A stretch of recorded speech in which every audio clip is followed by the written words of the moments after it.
I heard about him about a year ago. It was a friend told me about him, so I decided to take the chance and come. And it was worth it. I didn't regret it because I got my bundle of joy, and his service was excellent. He was like a teacher to me, and he had made me comfortable, feel like home, and I could have called him and asked him anything. During my pregnancy, he was there for me all through the 9 months.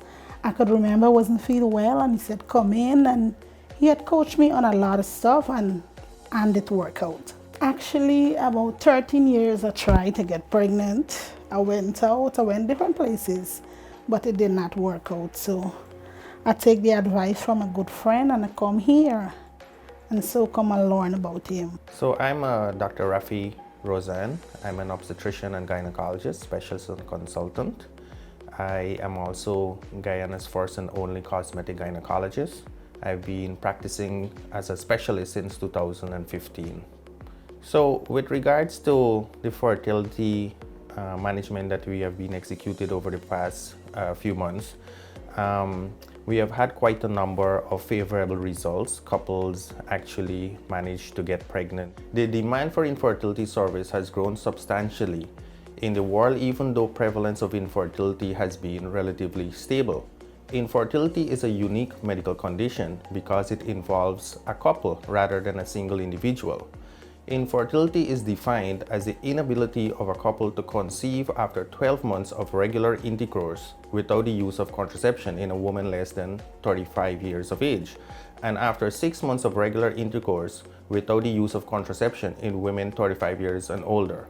Do note that some clinicians use the term subfertility to describe this failure to conceive unless the couple has been proven to be sterile. With regards to causes of infertility, some cases of infertility are easily identifiable, such as the azoospermia, which is the absence of sperm cells in the ejaculate, or when it comes to the female, you have long-standing amenorrhea, which is the absence of the menstrual cycle, or patients sometimes have bilateral tubal occlusion. However, the situation is less clear in most couples, as sometimes the guy might come in and he has the presence of sperm, but there is an issue with regards to the number of sperms or the morphology or the motility of the sperm. Do note that when it comes to females, there are many issues with regards to ovulation, as seen in patients with polycystic ovarian syndrome. There are endometrial factors, cervical factors, tubal factors, and even systemic factors that play an important role when diagnosing these patients with regards to that causes. Infertility is a unique situation in that it has to do with a couple. So yes, we attend to couples only when it comes to infertility because you require both the male component, which is a sperm, and the actual female component. So usually females don't get pregnant by themselves unless there is a situation where there is sperm banking, which is not currently available in my clinic.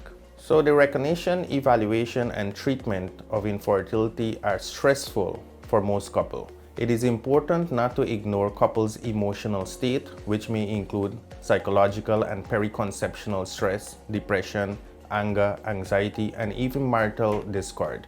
It is important to remember that the couple may have multiple factors contributing to their infertility.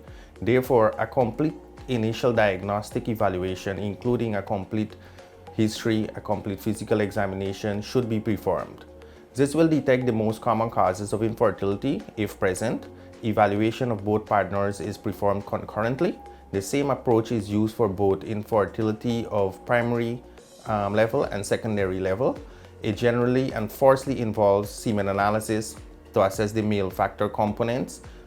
It involves hormonal profile, ultrasound, saline infusion sonography, hysterosalpingography, or any other evaluation or diagnostic test that the physician might deem fitable at that time. Do know that not all couples challenged with fertility will have success, so it has to do with whether or not there is an identifiable cause and how we can move forward progressively with that. Next year, I'm hoping to be the first reproductive endocrinology and infertility subspecialist in the country, and by the way forward, I'm hoping to definitely advance in the management of infertility treatment that I'll be providing for the population at large.